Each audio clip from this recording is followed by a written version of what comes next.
je voudrais saluer l'adoption par la présente session du règlement intérieur des sessions confédérales du Conseil des ministres, conformément aux dispositions du traité portant création de la Confédération AES. Au-delà de l'opérationnalisation de la Confédération AES, nous avons opportunément évalué la mise en œuvre de la feuille de route de l'an 1 de la Confédération et fait le point du processus de négociation entre la Confédération AES et la CEDEAO.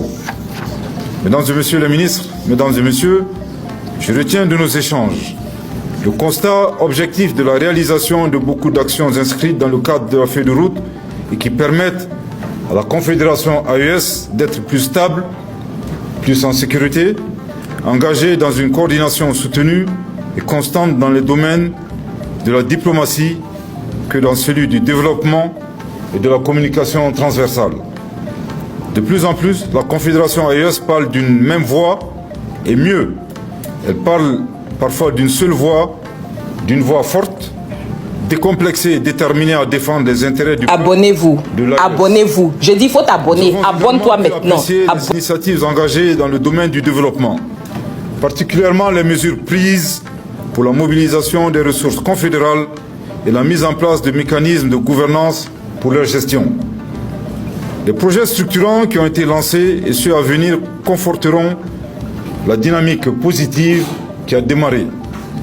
Au demeurant, je tiens à souligner avec force, pour m'en réjouir, que la tenue de notre session inaugurale a été facilitée par les travaux des hauts fonctionnaires qui, de manière collégiale, réunissant les piliers défense et sécurité, diplomatie et développement, ont procédé à une préparation idoine des documents de travail.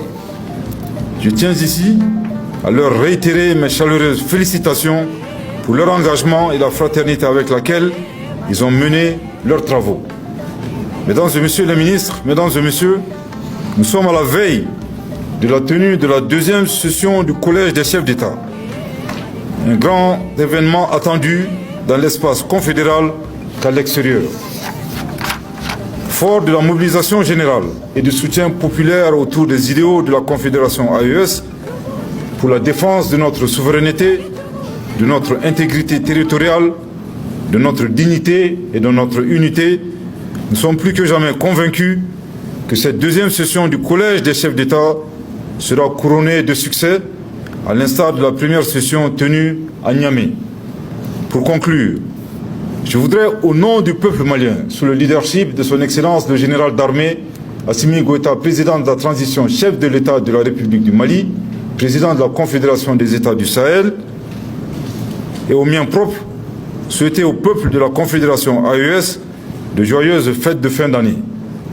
Puisse 2026 être une année de paix, de sécurité et de développement au sein de notre espace confédéral dans une Afrique unie et prospère. Avec ces mots d'espoir, au nom de son Excellence, le général d'armée Assimi Goïta, président de la transition, chef de l'État de la République du Mali, président de la Confédération des États du Sahel, je déclare clos les travaux de la première session confédérale du Conseil des ministres. Que Dieu bénisse les travaux de la deuxième session du Collège des chefs d'État de la Confédération AES. Abonnez-vous. Je dis, il faut t'abonner. Abonne-toi maintenant. Je vous remercie de votre très aimable attention.